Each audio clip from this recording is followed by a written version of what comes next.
Free Palestine from your genocide government. It's not a genocide.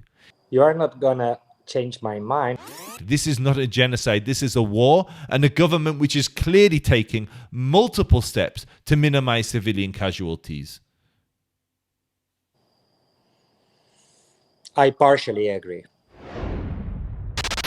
Free Palestine, free Palestine, free Palestine. Sorry, I speak English. I know the first word. What was the second word? Free? Palestine.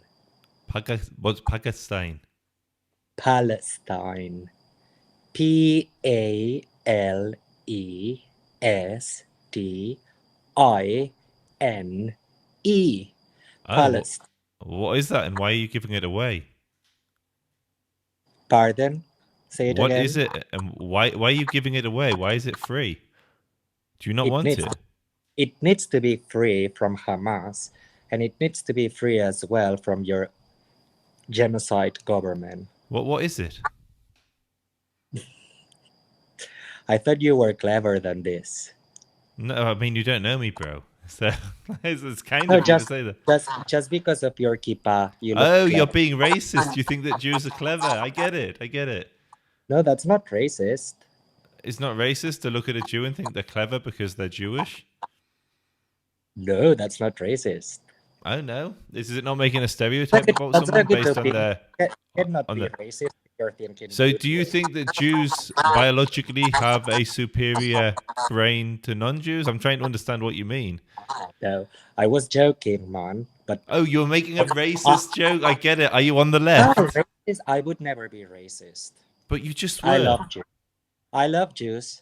But you think that they are biologically... Is it biologically that they're smart? Or is it culturally? Why do you think Jews are smart? I think you are very well educated, and yeah, you've got high standards of culture. That's true, to be honest. Not all of so you. would you? So you're trying to make the argument that some cultures are superior when it comes to fostering intelligence? No, I don't think so. Well, I think so. If it's not Jewish culture that makes you think that Jews are smarter, then is it Jewish genes that makes them smart? I'm just trying to understand what you're saying. Not genes, just your how to say it in English? Your studies. I don't know. So it's just like out of curiosity, would you look at, say, a Muslim from Somalia and say, I thought you were smarter than this because of your rich educational culture? Exactly. You would? So it's a very strange statement to say. I don't believe you. I not only think that you're being disingenuous, but I think you're a disingenuous racist. Why? Because you made a stereotype on me based on the fact I'm Jewish.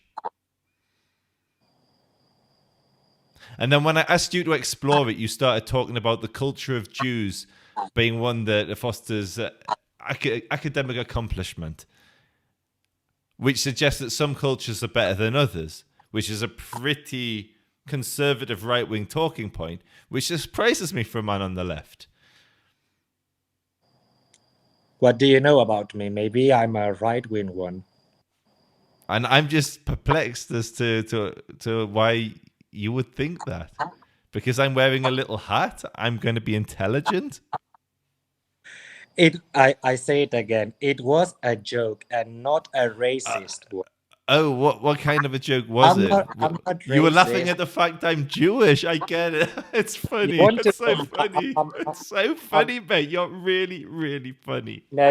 You want to know a secret? I'd love to know a secret. Is that you? Yeah, that's me. Bist du Yid? Pardon, say it again. Are you Jewish? Yeah, that's why I'm laughing. Because I cannot be racist with myself. Okay, we have a Jewish supremacist. Bro, seriously, you're the one who was saying you thought I'd be smart because I'm Jewish, and then you said, I'm Jewish. Imagine if a white man looked at another white man and said, I'd expect you to be smarter, and he said, why? Because you belong to the white race.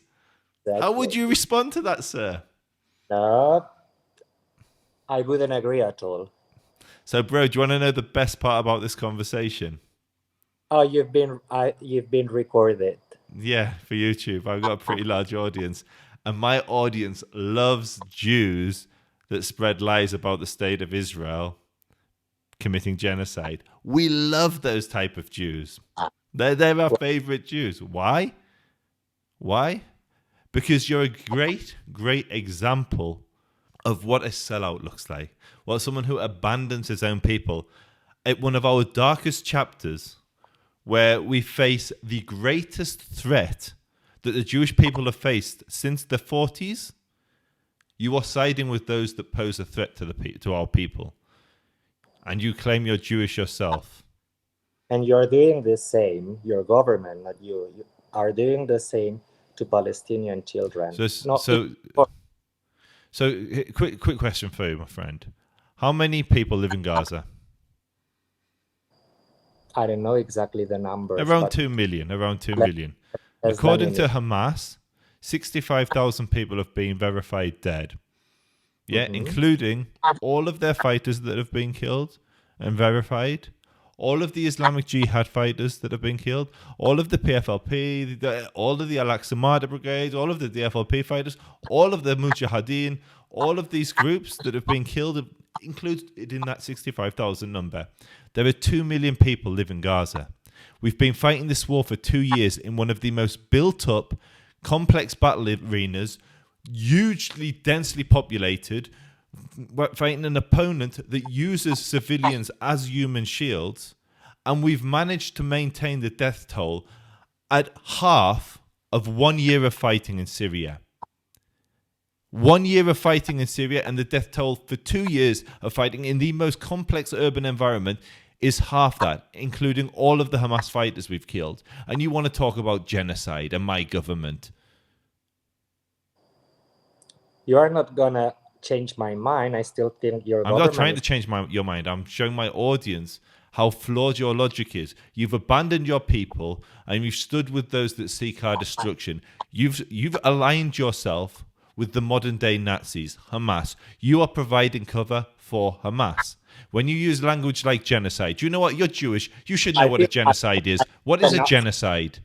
I think the Nazi ones are your government. Okay, perfect. Genocide, what does it mean? What does it mean? Genocide? Yes. To mass kill a society like Palestine? No, genocide has a literal legal definition codified in the 1948 Genocide Convention, and it's the intentional destruction of a people in part or whole. Israel is not doing that. Israel is warning they've made millions of phone calls warning people to leave. Entire neighborhoods have been flattened, leveled. There's nothing left of places, huge areas in Rafah. There were people there. 70% of the buildings have been damaged or destroyed. Those people left. What would you think if Hamas terrorists drop leaflets in your house telling you to abandon it, and then when you But they didn't do that, did they? They came into our houses and they kidnapped babies and women and murdered Holocaust survivors. That's what they did. That was horrible. I know that. But I'm asking you a question. Answer that. I'm saying I would be grateful if my government launched a war and my enemy that was responding to the war that my government launched warned civilians to leave, created humanitarian corridors, facilitated the movement of 1.8 million tons of aid. I'd be grateful, yes, because I would live. They destroy your house. If they destroyed my house, I would blame Hamas for launching the war. Yeah, that's what they are doing. Gazan people are they are blaming Israel too, because they are destroying not just their houses but also killing people, innocent. What would happen if Hamas released the hostages? I don't think the war would stop, to be honest. I don't think so. Really? You don't think the whole purpose of the war is to destroy Hamas and release the hostages? It's literally the function of the war. We disengage from Gaza. Why do you think we want to take Gaza? Nowadays, yes. I didn't think that before, but nowadays... Then why, if we wanted to take Gaza, why did we disengage in 2005? We were in Gaza. We had Gaza. We gave it up for peace. change of plans. It wasn't interesting for your government. It is now. And so October the 7th has nothing to do with it. Of course it has. Okay, so what happened on October the 7th? Pardon? What happened on October the 7th? Hamas terrorists invade some parts of the Israeli territory, and they killed so many innocents, including children. Yeah. And what's Israel doing now? Israel is ensuring that never happens again. It's not a genocide. If we wanted to commit genocide, we'd do it in an afternoon. If we wanted a genocide, why are we sending our troops into cities where they risk being killed, where they are being killed? Why would we put troops on the ground? We'd just bomb from above and kill everything and everyone, like the Americans did in Hiroshima and Nagasaki. Because you wouldn't have the support even from the United States. That's why they are not. The United States, we don't wake up. We do what we want. We are a sovereign nation. Gone are the days where the Jew goes begging to the king for protection. Please, your majesty, protect us from these evil tyrants. Gone are those days when tyrants raise up to strike down Jews. We fight back. We don't go begging the Americans for support. We don't beg the Europeans for support. We defend our children. I'm so sad, to be honest, to see that my people are doing the same they did to us in the Holocaust period. Okay, what happened in the Holocaust? Tell me what happened in the Holocaust. You already know that, but I know. What happened? A genocide, yes. How many Jews were killed in the Holocaust? 6 million or around that? 6 million. I think it was a third of Jewry in a very short period of time. Not too dissimilar to the period of time we've been in Gaza. What percentage of the Palestinian population has been killed? How many millions of Palestinians have been killed in this war? You're making the allegation of genocide. What percentage of Palestinians have been killed? It depends on what you take into account. If you just take into account Gazans or the West Bank Palestinians as well, it changed the percentage. Total, how many millions have been killed since October the 7th? Not millions. How many hundreds of thousands? 60,000. 60,000. Were they killed in death camps? No. They weren't. Okay. Were they killed in homes. By death squads? Their homes, yes. Their homes were killed by death squads? Or their homes were killed? They were killed at their homes. At their homes. What was it? Was it Israel trying to kill them, or was it Israel trying to kill Hamas? Israel was trying to kill Hamas. Okay. And so if you remember the beginning of the conversation, we mentioned in the legal definition of genocide, intention is crucial. If Israel's intention was to kill Hamas and not to destroy the Palestinian people, there's no genocide. The intention is to kill the Hamas terrorists, but at the same time, your government doesn't mind if they kill innocents. So if they don't mind, so genuine question, 70% of the buildings have been destroyed. Why aren't 70% of the people dead? Because people are in buildings. Because they are moving around, trying to How do they know to move? How do they know to move? Because your government dropped them leaflets announcing that they are going and rings them and sends them texts. You just said my government doesn't mind if they're killed.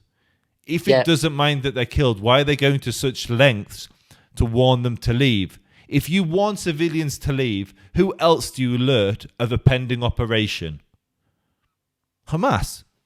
You lose your ability to surprise your enemy. It's not in your interest to warn civilians to leave a neighborhood that you're about to enter because you're telling Hamas to booby trap it. You're telling Hamas that you're coming. And so Hamas will make preparations to kill your troops. If you didn't care about civilians, you wouldn't put your troops there. We have bombs which we can drop from the sky and kill anything and everyone within a 14. Al-Mawasi, we could drop one bomb on Al-Mawasi and kill everybody. But we don't. We try our hardest to avoid Al-Mawasi because we've said it's a safer zone where civilians, hopefully, can escape the war. It's hell on earth still. You're living in tents. You don't have access to water and electricity and basic necessities like you used to be able to access. But it's better than remaining in Jabalia or wherever Israel is engaging Hamas. It's not a genocide. This is not a genocide. This is a war and a government which is clearly taking multiple steps to minimize civilian casualties. I partially agree. Okay, well, that's progress. So what I would say, you smiled, but it is progress because war's horrible, and you're absolutely right to be sickened by war. Questions too? Pardon? Can I ask you questions too? Yeah, please. Do you care about Gazans? Yes. Do you care about Palestinians? Yes. Do you know them closely? Like, do you have friends? Yes. Palestinian? I have hundreds of Palestinian friends, yes. I live here. I have Arab friends, I have Palestinian friends, I have Israeli Arab friends, Muslim friends, Christian friends. Yes. I'm quite surprised. So my YouTube channel is Israel Advocacy Movement. I'll put it in the chat at the end. You can watch me speaking to hundreds and hundreds of Muslims on a weekly basis. I believe in dialogue. I believe in coexistence. But I also believe in standing against the evil. And I believe in the truth. You were angry. You were angry. Pardon? You were very angry with me and at my opinion. Yeah. Do you know what? Do you know why? Because for you, it's personal. Your family. Your family. And when your family stands with those, like, if I walk 15 minutes in this direction, no, I'm just going to say something truthful. If I walk in 15 minutes walk this way with my children, it's highly likely all of us will be butchered. And you're standing with those people. You're standing with the people that would seek to separate my head from my shoulders. Don't forget, and mine too. But yes, that's my point. And you're providing cover for those people. That's why it's personal. You are family. No. I cannot agree with that because I'm not with those ones. I'm not with Hamas. I said it from the beginning. One thing is but I think it's a genocide. The argument you're advocating that it's a genocide is a Hamas talking point. It doesn't help. It doesn't help. It doesn't help the Palestinians. It doesn't help. It doesn't help the Palestinians. It doesn't help. So there are many. A child in Gaza's life is as sacred as my child. I've got Israeli children, as sacred as their lives. Their lives are obviously to make my child's more important, but objectively stepping back, they're equal. They're both innocent. They both deserve the right to the same opportunities in life and freedoms and right to life. And nothing will change that. However, you saying and jumping on the genocide bandwagon as a Jewish person who knows what genocide is, who will have lost family in the Holocaust, who will have watched European Jewry get decimated in the Holocaust. You understand what genocide is. And as we've spoke through the conflict, you've recognized that it's incomparable to what's happening in Gaza. Gaza is a war. It's a horrible war, but it's a horrible war because of the complexity of the arena that it's being fought in. Israel didn't choose to go to war. Hamas invaded and stole our people, carried out the biggest... For me, the problem, it doesn't come from the October 7th. I mean, the problem, it comes from the 1948. Of course, the war, it started because of the 7th of October, but this rage between some Palestinians and some Israelis, it was already there before the 7th of October. It was there. So I said I do coexistence, and a big thing about coexistence is truth.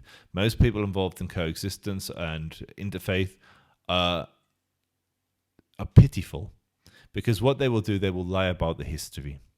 You're right, it didn't start in 1948. In the 1920s, Jews were being slaughtered in our ancestral homeland. In the 1800s, Jews were being slaughtered in our ancestral homeland in Israel. In 1517, when the Ottomans conquered the territory from the Mamluks, they slaughtered the Jews in Hebron, and the people they were fighting, the Mamluks, slaughtered the Jews in Jaffa. Our history is one of persecution. Our history is one of living under other people and begging for their protection. Begging for their protection. And we used to have to pay handsomely for it. In Islam, it was the jizya. We had to pay the jizya as a protection. In Christendom, we were taxed, back-breaking taxes. We were put to the sword. We were burnt at the stake because we were Jews. And our only chance to escape such violence is being able to defend ourselves.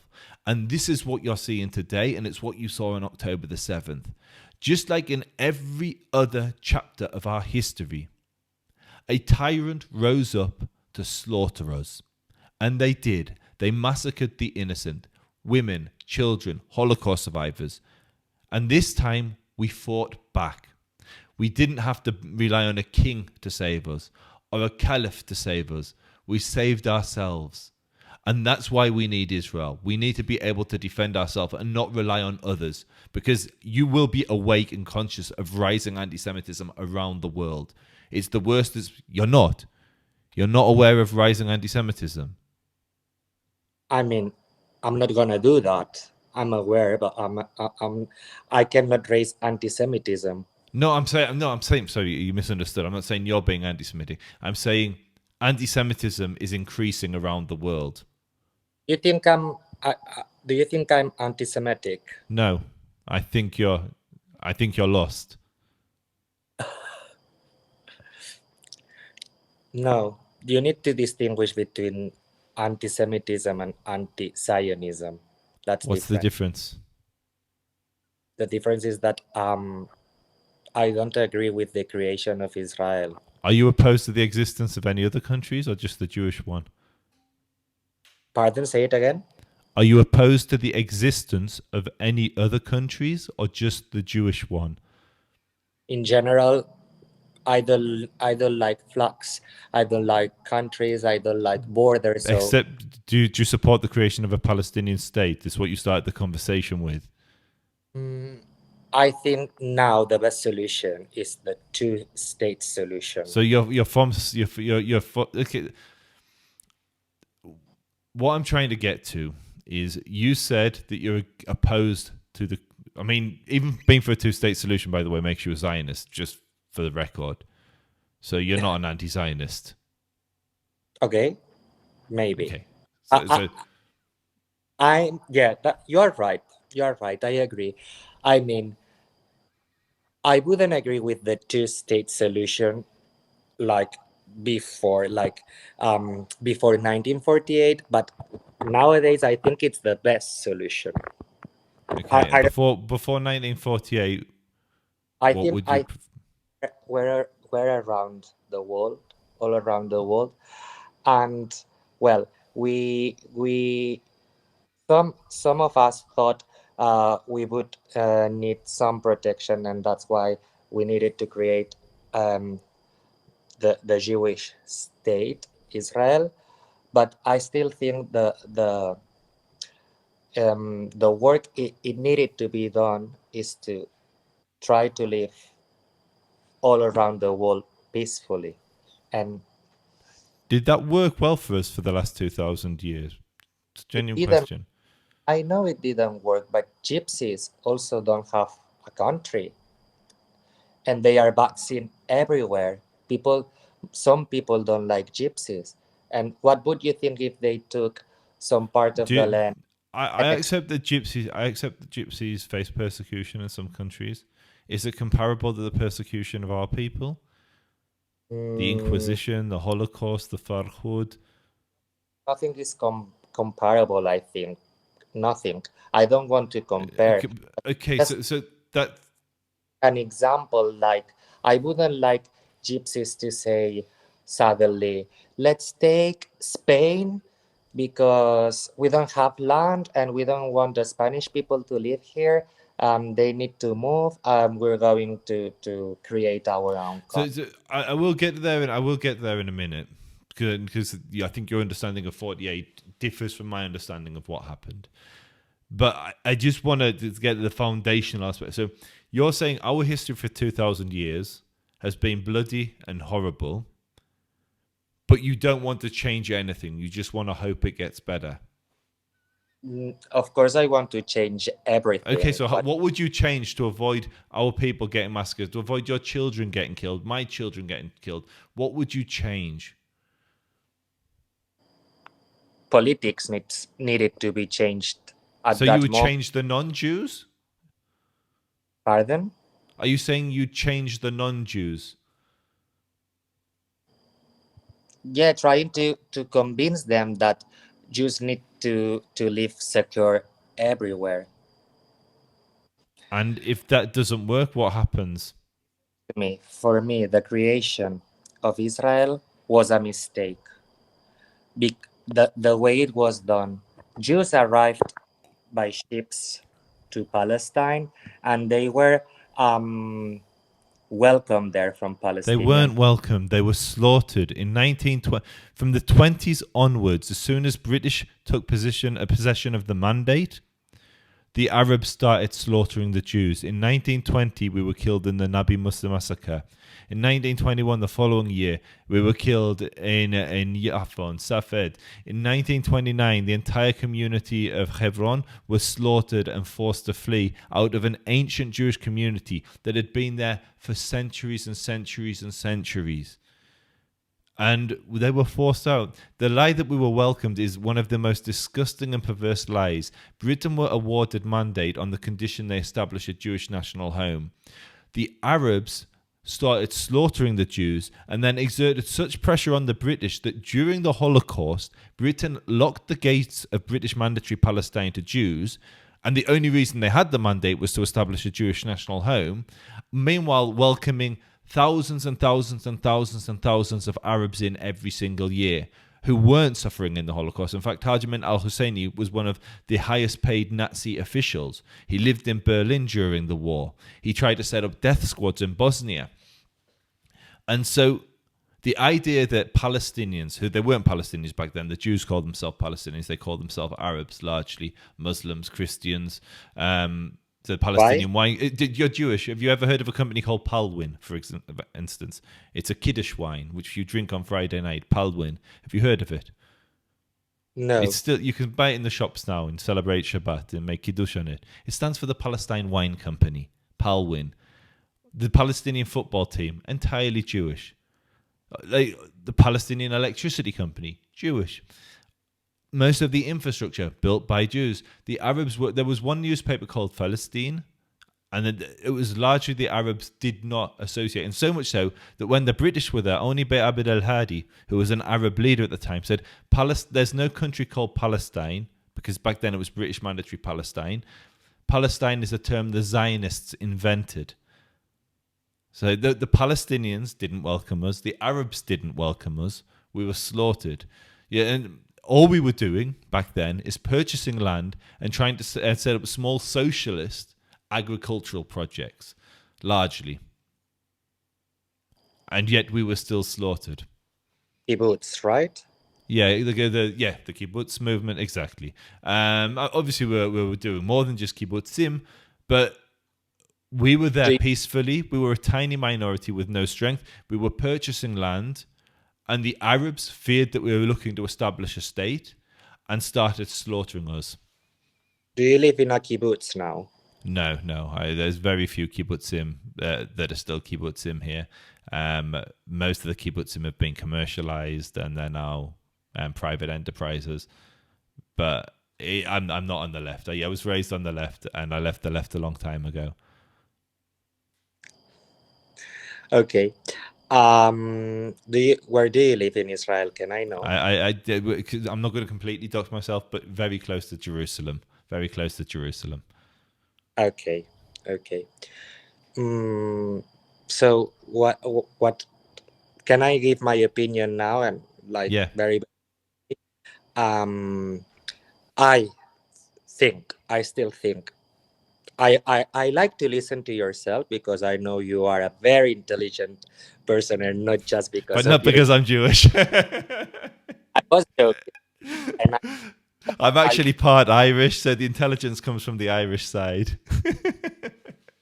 you've got like a very strong British accent. Yeah, I was born in the UK, Ah, you were born in the and I live UK. in Israel now. Yeah, yeah. I Ah, actually moved after October the 7th. I brought my family here. okay, okay. You were living in the UK, and Yeah, after the October the 7th, you decided to go and live in Israel. I believe there's no future for Jews in Europe, and So I I live in acted. I live in Spain, and I'm Yeah, Spanish. I would encourage you to yeah. I'm sure you have a kippah somewhere to put your kippah on and just walk around the streets and see what happens. It would be a hell, to be honest, And that's my because point. There's no I, future for Jews in Europe. I know all these things. Okay, I know all these things, and in I live close to Barcelona. I speak Catalan and I speak Spanish, and in my city there's 25-30% of Muslim people Yeah. legally. I don't know, so many, and they are not respectful with Jews. They don't like Jews, so I I wouldn't wear the kippah because I would have problems, and I Yeah. know. I'm being honest with you. I could say no, there's no problem, but there is.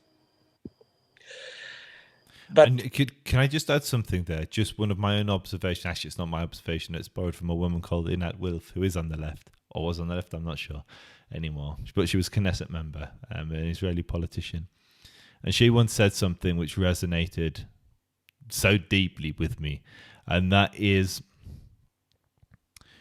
you said before, anti-Zionism is not the same as anti-Semitism. But if exactly. the outcome is the same, who cares? And so what she meant by that is, if you look at hopefully I don't misrepresent her views, but if you look at the Muslim world, it was anti-Zionist. There was 1 million Jews that lived in the Muslim world. 750 to 850,000 in the Arab world. Today, there's more Jews in Boreham Wood Synagogue than the entire world, which is a small town just outside of London, than the Okay. entire Muslim world, the entire Arab world. There's 3,000 members of that show, I believe, which is more than the entire Arab world. And most of those Jews are in Morocco. And now, because of the Abraham Accords, you got a few in the Emirates. But the Jews were chased out of the Muslim world because of anti Zionism. And so when a country changes so much so that Jews can no longer exist there, the outcome is anti Semitism. So whether you can, and so when a government starts adopting anti-Zionist policies, anti-Zionist talking points, the Spanish government regularly makes anti-Zionist talking points. The UK politicians were elected to the British Parliament purely on a platform of anti-Zionism.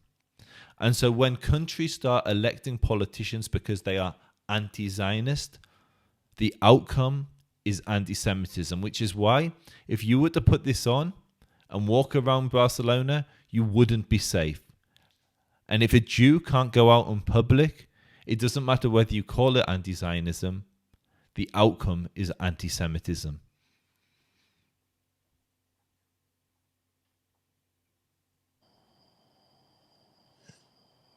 Uh, I cannot agree with that. I understand your point of view, and I respect So it, you believe it's but I still anti-Zionist that you can't mm, walk around Barcelona with a kippah? That this is a Zionist hat or a Jewish hat. no. That no. No, I don't think so. I think it's anti-Semitism. Okay, I agree it's anti-Semitism. But visions, it's anti-Semitism if you cannot wear your kippah because people disrespect you. But the decisions the government are taking, for me, are anti-Zionist, and I think they are correct. I support the Spanish government taking all those decisions. It's my opinion. I know you are not going to understand me, but for me it's also hard. I want to hear you. I in fact I like to hear you because you explained to me very interesting things I didn't know. I can know your point of view. Um, but I still some parts of it.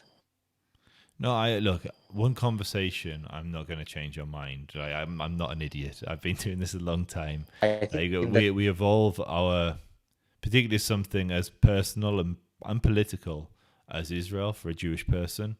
We I develop think these that we develop these thoughts over many years. I know he's gone. Okay, that was. I think if I had another 30 minutes with him, potentially we could have made some real progress. If anybody knows who he is, reach out to me and we can continue the conversation.